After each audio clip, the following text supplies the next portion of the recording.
الحمدللہ رب العالمین والصلاة والسلام علی سید المرسلین اما بعد فاعوذ باللہ من الشیطان الرجیم بسم اللہ الرحمن الرحیم الصلاة والسلام علیک یا رسول اللہ وعلی آلک واصحابک یا حبیب اللہ الصلاة والسلام علیک یا نبی اللہ وعلی آلک واصحابک یا نور اللہ۔ آج ایک بڑا ہی عجیب و غریب بھی اور دردناک واقعہ بھی ہے۔ نبی پاک علیہ السلام سے ہم سب کو بے انتہا محبت ہے اور یہ ایمان کی جان ہے۔ نبی پاک سے محبت نہیں تو ایمان بھی کمپلیٹ نہیں ہوتا، اور جب نبی پاک علیہ السلام کو تکلیف پہنچے یا نبی پاک علیہ السلام کو کسی طرح کی کوئی ایذا پہنچے تو یقیناً جب امتی اس کو پڑھتا ہے سنتا ہے تو دل پر بھی تکلیف ہوتی ہے۔ ایک ایسا ہی واقعہ جس میں ہمارے آقا علیہ السلام کو تکلیف پہنچائی گئی، نبی پاک علیہ السلام پر جادو کیا گیا۔ ناظرین، آج یہ واقعہ ہم سنیں گے اور یہ قرآنی واقعہ ہے اور اس کے ذریعے بہت ساری باتیں بھی سنیں گے۔ جادو کے بارے میں بڑے مسکنسیپشن ہے لوگوں کے ذہنوں میں، اور سمجھتے ہیں کہ جادو کا توڑ کرنے کے لیے بڑے عجیب و غریب عمل کرنے پڑیں گے، بڑے گناہوں والے کام کرنے پڑیں گے، اللہ کی ناراضگی والے کام بھی لوگ کرنے کے لیے تیار ہو جاتے ہیں، حرام اور ناجائز کام کرنے کے لیے تیار ہو جاتے ہیں اور سمجھتے ہیں کہ اس سے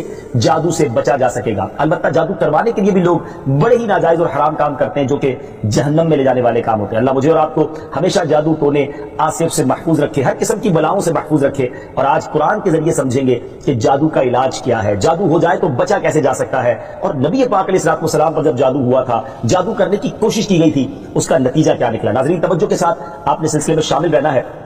روایت یہ ہے کہ لبید بن عاصم یہودی اور اس کی بیٹیوں نے نبی پاک علیہ السلام پر جادو کر دیا، جس کا اثر پیارے آقا علیہ السلام کے جسم پر نمودار ہوا۔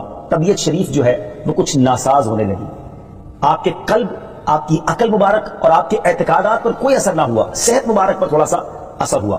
چند روز بعد حضرت جبریل امین بارگاہ رسالت میں حاضر ہوئے اور عرض کی، یا رسول اللہ صلی اللہ علیہ وسلم، ایک یہودی نے آپ صلی اللہ علیہ وسلم پر جادو کر دیا ہے، اور جادو کا جو سامان ہے وہ فلاں کنویں میں ایک پتھر کے نیچے دبا ہوا ہے۔ سرور کائنات علیہ السلام نے حضرت علی مولا کائنات شیر خدا کرم اللہ تعالی وجہ الکریم کو بھیجا۔ انہوں نے کنویں کا پانی نکالا اور پتھر اٹھایا تو اس کے نیچے سے کھجور کے گھابے کی تھیلی برآمد ہوئی، یعنی کھجور کے جو چھلکے ہوتے ہیں اس طرح کی تھیلی برآمد ہوئی، اور اس میں نبی پاک علیہ السلام کے منہ مبارک جو کنگھی سے ٹوٹے تھے، اور کنگھی کے ٹوٹے ہوئے کچھ دندانے، اور ایک ڈور یا کمان کا چلہ جس میں 11 گٹھانے لگی ہوئی تھی، اور ایک موم کا پتلا تھا جس میں 11 سوئیاں چبھی ہوئی تھی۔ یہ سب سامان پتھر کے نیچے سے نکلا، اور یہ مولا علی کرم اللہ تعالی وجہ الکریم یہ سارا سامان لے کر نبی پاک علیہ السلام کی بارگاہ میں آ گئے۔ اس کے بعد سبحان اللہ، اب اس کا توڑ کیسے آیا، اس کا علاج کیسے ہوا، اس کا حل کیا نکلا؟ جبریل امین اللہ تبارک و تعالیٰ کی بارگاہ سے سورہ فلق اور سورہ ناس لے کر حاضر ہوئے، یعنی اب جو سورہ فلق اور سورہ ناس ہے وہ نازل ہوئی، اور ان دونوں صورتوں کو ملائیں تو ناظرین اس میں 11 آیتیں ہیں۔ ہر ایک آیت کے پڑھنے سے ایک ایک گرہ کھلتی جاتی تھی، یہاں تک کہ سب گرہیں کھل گئی، اور پیارے آقا علیہ السلام بالکل شفا یاب ہو گئے۔ سبحان اللہ، سبحان اللہ۔ ناظرین، اب اس واقعے سے بہت ساری باتیں میں نے اور آپ نے سیکھنی ہیں۔ پہلی بات یہ ہے کہ یہ بخاری شریف میں ہے کہ پیارے آقا علیہ السلام جب بستر شریف پر تشریف لاتے تو اپنے دونوں ہاتھوں پر دم کرتے اور اپنے سر سے پاؤں تک پورے جسم پر اپنے ہاتھوں کو پھرایا کرتے، جہاں تک دست مبارک پہنچ سکتے یہ عمل 3 مرتبہ فرماتے، یعنی نبی پاک علیہ السلام ان دونوں صورتوں کا اپنے اوپر بھی دم کیا کرتے۔ اور ایک اور جگہ پر بھی یہ ہے، حدیث عائشہ رضی اللہ تعالیٰ عنہ میں ہے کہ جب نبی پاک علیہ السلام کے گھر والوں میں سے کوئی بیمار ہوتا تو آپ علیہ السلام ان دونوں صورتوں کو پڑھ کر اس پر دم فرمایا کرتے تھے۔ تو یہ نبی پاک کے معمول میں تھا۔ تو آج اگر ہم میں بھی کوئی بیمار ہو جائے، فیملی میں کوئی بیمار ہو جائے، اپنے آپ کو من آفتوں سے بچانا چاہتے ہیں تو اول آخر 3 بار درود پاک پڑھیں، سورہ فلق اور سورہ ناس کی تلاوت کریں، اپنے ہاتھوں پر دم کر کے اپنے جسم پر پھیر لیں، کسی مریض پر دم کر دیں، انشاءاللہ اس کی برکت ملے گی۔ یہاں ایک اور مسئلہ بھی سیکھنے کو ملے گا کہ تعویذات اور عملیات میں جس میں کوئی لفظ کفر و شرک کا نہ ہو وہ جائز ہے۔ اسی طرح گنڈے بنانا اور ان پر گرے لگا کر آیات قرآن اور اسماء الہیہ پڑھ کر پھونک مارنا بھی جائز ہے، یعنی تعویذات اگر شرک سے پاک ہیں، اگر کفریہ کلمات سے پاک ہیں تو وہ کرنے میں کوئی حرج نہیں، وظائف کرنے میں کوئی حرج نہیں، یہ قرآن و حدیث سے ثابت ہے اور آپ نے یہ سنا۔ ناظرین، سیکھنے کو کیا مل رہا ہے؟ خلاصہ یہ ہوا کہ سورہ فلق یعنی قل اعوذ برب الفلق اور قل اعوذ برب الناس، یہ دونوں صورتیں جن اور شیاطین، نظر بد اور آسیب اور تمام امراض خصوصاً جادو ٹونے کا مجرب علاج ہے۔ ان کو لکھ کر تعویذ بنائیں، گلے میں پہنائیں اور ان کو بار بار پڑھ کر مریض پر دم کریں اور کھانے اور پانی اور دواؤں پر پڑھ کر پھونک دیں اور پھر مریض کو کھانا وغیرہ کھلائیں، انشاءاللہ عز و جل ہر مرض اور بالخصوص جادو ٹونا دفع ہو جائے گا، مریض شفا یاب ہو جائے گا۔ اسی طرح قرآن مجید کی دوسری تمام صورتوں کی خصوصی خواص ہیں جن کو بہت خوبصورت کتاب جنتی زیور ہے اس میں بھی آپ پڑھ سکتے ہیں ناظرین۔ اسی طرح ہمیں چاہیے کہ قرآن پاک کی تلاوت کرتے رہیں، قرآن پاک کی ہر حرف میں شفا ہے، برکتیں ہیں، اور آج خاص طور پہ ہمارے ناظرین کو گویا وظیفہ، قرآنی وظیفہ مل رہا ہے. بہت سارے ناظرین یہ گزارش کرتے ہیں کہ ہمیں کوئی وظیفہ بتایا جائے. تو دیکھیں آج تو قرآن کے ذریعے، اور وہ وظیفہ جو نبی پاک کو رب کی طرف سے عطا ہوا، پیارے آقا علیہ الصلوۃ والسلام کو بھی شفا نصیب ہوئی، تو ہمیں ضرور اس کو اپنانا چاہیے. ناظرین، اس سے پہلے کہ میں مزید اس معاملے میں آگے بڑھوں، میں چاہتا ہوں کہ دونوں صورتوں کی تلاوت اور اس کا ترجمہ پہلے سن لیتے ہیں، اور پھر مزید اس بارے میں بات کرتے ہیں کہ اس حیرت انگیز واقعے سے مجھے اور آپ کو مزید کیا سیکھنے کو ملتا ہے. پہلے سورہ فلق کی تلاوت ہوگی، سورہ ناس کی تلاوت ہوگی. میں یہاں ایک اور بات بھی کہنا چاہوں گا. کچھ لوگ یہ کہتے ہیں جناب ہم وظیفہ کرتے ہیں اثر نہیں ہوتا، برکت نہیں ملتی.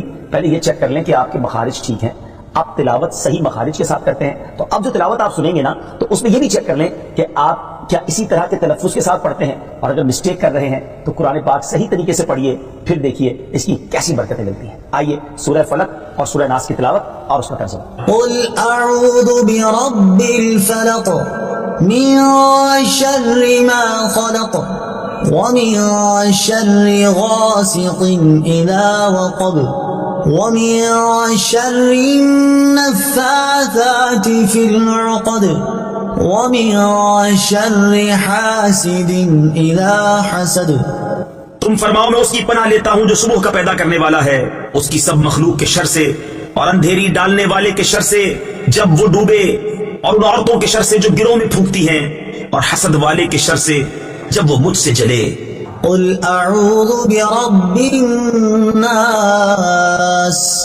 ملک الناس الہ الناس من شر الوسواس الخناس الذي يوسوس في صدور الناس من الجنة والناس.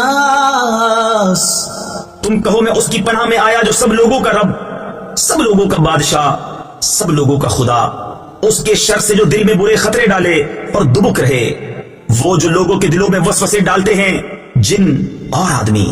ناظرین، سورہ فلق اور سورہ ناس کے بے شمار فضائل و برکات ہیں. ایک اور حدیث پاک سنیے. حضرت عبداللہ بن خبیب رضی اللہ تعالیٰ عنہ فرماتے ہیں کہ ہم پر ہلکی بارش ہوئی اور اس وقت اندھیرا چھایا ہوا تھا، اور ہم پیارے آقا علیہ الصلوۃ والسلام کا انتظار کر رہے تھے کہ وہ آ کر ہمیں نماز پڑھائیں.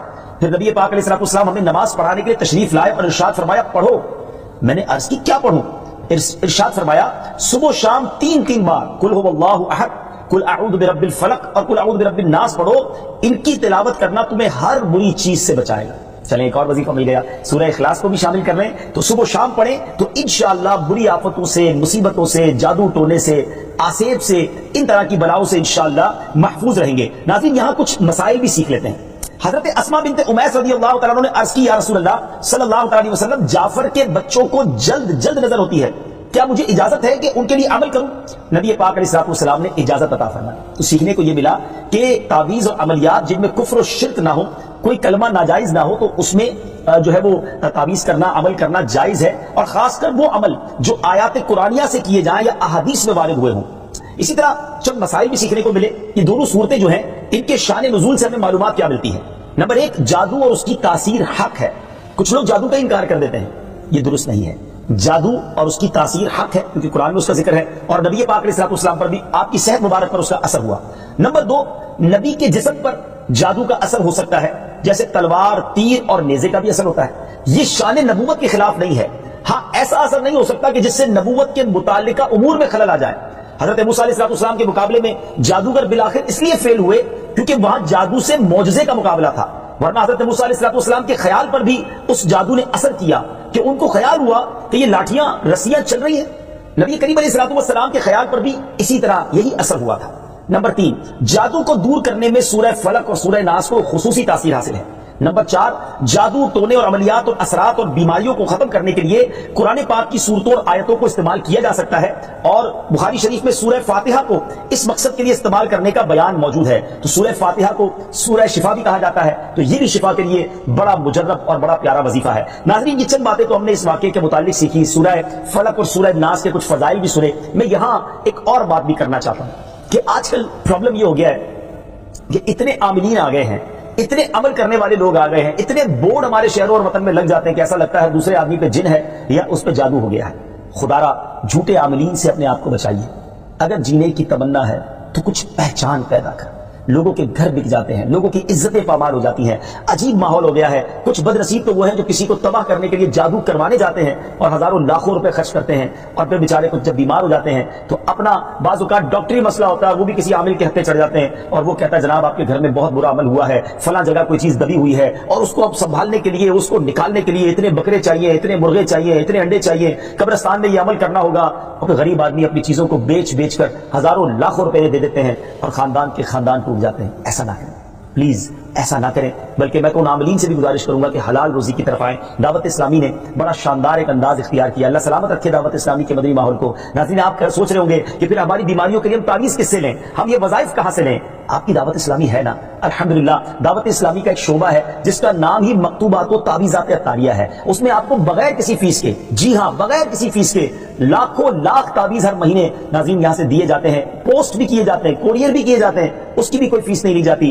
تو یہ تعویذات آپ دعوت اسلامی کے مرکز سے رابطہ کر کے لے لیجئے۔ آن لائن تعویذات کی سروس بھی موجود ہے، حالانکہ دعوت اسلامی کا اس ڈپارٹمنٹ پر لاکھوں کروڑوں روپے خرچ ہو رہا ہے، مگر اس لیے اس کو فری رکھا ہے تاکہ امت کے لیے آسانی ہو، دکھیاری امت جو ہے ان کے مسائل حل ہو جائیں، نہ جانے کس کی دعا لگ جائے اور ہمارا بیڑا پار ہو جائے۔ ہاں اس میں یہ ضرور میں کہوں گا کہ وہ لوگ جو یہ پروگرام دیکھ رہے ہیں اور ان کو لگتا ہے کہ میں اس شعبے کو سپورٹ کروں، دعوت اسلامی جس شعبے میں خرچ کر رہی ہے اور نہ جانے کتنے دکھیارے مسلمانوں کی دعائیں لے رہی ہے، تو اگر آپ دعوت اسلامی کے شعبہ تعویذات عطاریہ میں سپورٹ کرنا چاہتے ہیں، اپنا ڈونیشن دینا چاہتے ہیں، تو بھی ہم سے رابطہ کر لیجئے۔ لیکن پلیز ان جھوٹے عاملوں سے اپنے آپ کو بچائیے۔ اور مجھے جو ناظرین سن رہے ہیں، ہر بندے پر جادو نہیں ہوتا، ہر بندے پر جن نہیں آ جاتا، ہر بات میں وسوسہ نہ لایا کریں، وظائف پڑھ لیا کریں۔ صبح شام یہ وظیفہ ہمیں نبی پاک نے دے دیا ہے، صبح گھر سے پڑھ کر نکلے، شام گھر پر آ کر سونے سے پہلے پڑھ لے، آیت الکرسی سونے سے پہلے پڑھ لے، اللہ نے چاہا خیر آپ کا مقدر رہے گی۔ اور مزید ضرورت ہو تو دعوت اسلامی کے اس شعبے سے رابطہ کر لیں۔ میں امید کرتا ہوں کہ آج کے اس واقعے سے ہمیں یہ سیکھنے کو ملا کہ قرآنی وظائف کی کیا اہمیت ہے اور جائز وظائف کرنے میں، تعویذات کرنے میں کوئی حرج نہیں۔ آخری بات، نبی پاک علیہ السلام کو پتہ چل گیا،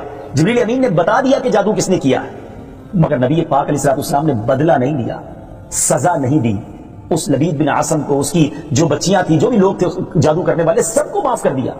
اللہ اکبر، انہیں پتا چل جاتا تھا کہ کس نے ظلم کیا ہے پھر بھی معاف فرماتے، اور ہم شک کی بنیاد پر بدلہ لے لیتے ہیں۔ کوئی عامل کہہ دیتا ہے تمہارے گھر میں سین نام کی کوئی عورت ہے، اس نے یہ کیا ہے، اب جتنے سین نام والے ہیں سب کے ساتھ بدگمانی شروع، جب سے سب سے لڑائی شروع، سب کے بارے میں برا سوچنا شروع۔ انسان ہی سے غلطی ہوتی ہے، معافی کرنے والا ذہن رکھیے، معاف کریں گے اللہ تعالیٰ آپ کو معاف کر دے گا۔